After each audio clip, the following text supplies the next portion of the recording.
Hi friends, ఈ మధ్యకాలంలోని ఆడపిల్లలు ఎంత డేంజర్గా తయారయ్యారంటే కట్టుకున్న భర్తని చంపేయడానికి అయితే ఎన్నెన్నో రకాల ప్లాన్లు అయితే వేస్తున్నారు. రీసెంట్ గా మనం వార్తల్లోనే చాలా వినే ఉంటాము.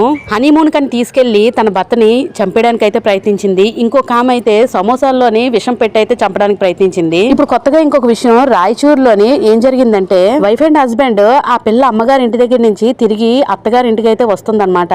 వచ్చే దారిలోని కృష్ణా రివర్ అయితే కనిపిస్తే అది వాటర్ అయితే కొంచెం ఉధృతంగా అంటే స్పీడ్గా వెళ్తుందన్నమాట వాటర్.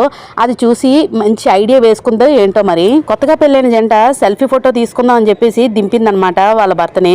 దింపిన తర్వాత ఇద్దరు సెల్ఫీ తీసుకుంటుండగా సడన్ గా అయితే ఆ వాటర్ లోకి అయితే తోసేసిందండి. అలా తోసేసి ఇంకా చేతులు దులిపేసుకుంది.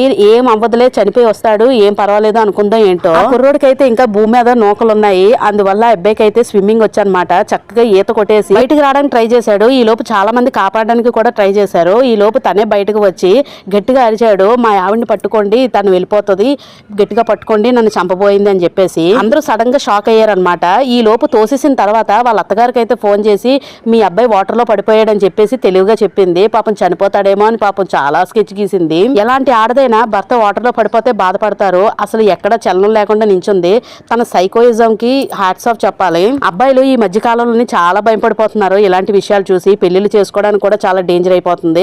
అసలు అమ్మాయిలు ఎందుకు ఇలా తయారవుతున్నారు, మీ మైండ్ సెట్ ఎందుకు అలా పాడైపోతుందో నాకైతే అర్థం అవట్లేదు. అప్పుడు రోజుల్లోని అబ్బాయిలు టార్చర్ పెట్టేవారు, అమ్మాయిలు బాధపడుతూ ఉండేవారు అని చెప్పేసి చాలా రకరకాలుగా వచ్చేవి మాటలు.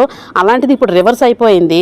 ఆడవాళ్ళు ధైర్యంగా ఉండొచ్చు, ఎదురు తిరగొచ్చు అని అంటారు కానీ మరీ ఎంత దిగజారిపోతారా అనేది నాకు అర్థం అవట్లేదు. మీకు ఇష్టం లేకపోతే పెళ్లిళ్ళు చేసుకోవడం మానేయండి. పెళ్లిళ్ళు చేసుకున్న తర్వాత భర్తల్ని ఇలా చంపడానికి ఎందుకు ప్రయత్నిస్తున్నారో అసలు ఏం అర్థం అవట్లేదు. అనవసరంగా ఇద్దరు జీవితాలు పాడైపోతాయి. పెద్దవాళ్ళు కూడా పెళ్లిళ్ళు చేసేటప్పుడు ఇద్దరికి ఇష్టం ఉంటేనే పెళ్లి చేయండి, లేకపోతే వదిలేయండి. ఈ సమాజంలోని ఇప్పుడు అసలు బాగోలేదు పరిస్థితి. పెళ్లిళ్ళు అనేది ఇద్దరికి ఇష్టం ఉండి ఒక అభిప్రాయానికి వస్తేనే పెళ్లిళ్ళు చేయాలి, లేకపోతే వదిలేయడమే మంచిది. లేకపోతే ఇలా పెళ్లిళ్ళు చేసుకొని చంపేయడానికి అయితే ప్రయత్నిస్తున్నారు ఈ ఆడపిల్లలు. ఒక ఆడదానిగా ఈ విషయాన్ని షేర్ చేసుకోవడానికి నాకే చిరాగ్గా ఉంది. అసలు ఆడవాళ్ళు ఇలాంటి థాట్స్ అయితే పెట్టుకోకండి. మీకు నచ్చకపోతే నచ్చలేదని చెప్పేసి అక్కడితో వదిలేయండి, అంతేగాని ఇలాంటి స్కెచ్లు అయితే గీయకండి. ఆడవాళ్ళకి చాలా చెడ్డ పేరు అయితే తీసుకొస్తున్నారు. అసలు ఇలాంటి ఆలోచన ఆడవాళ్ళకి ఎందుకు వస్తుందా అని నా డౌట్. సోషల్ మీడియా వల్లే అనుకుంటున్నాను. మీరేమనుకుంటున్నారో కామెంట్ చేయండి.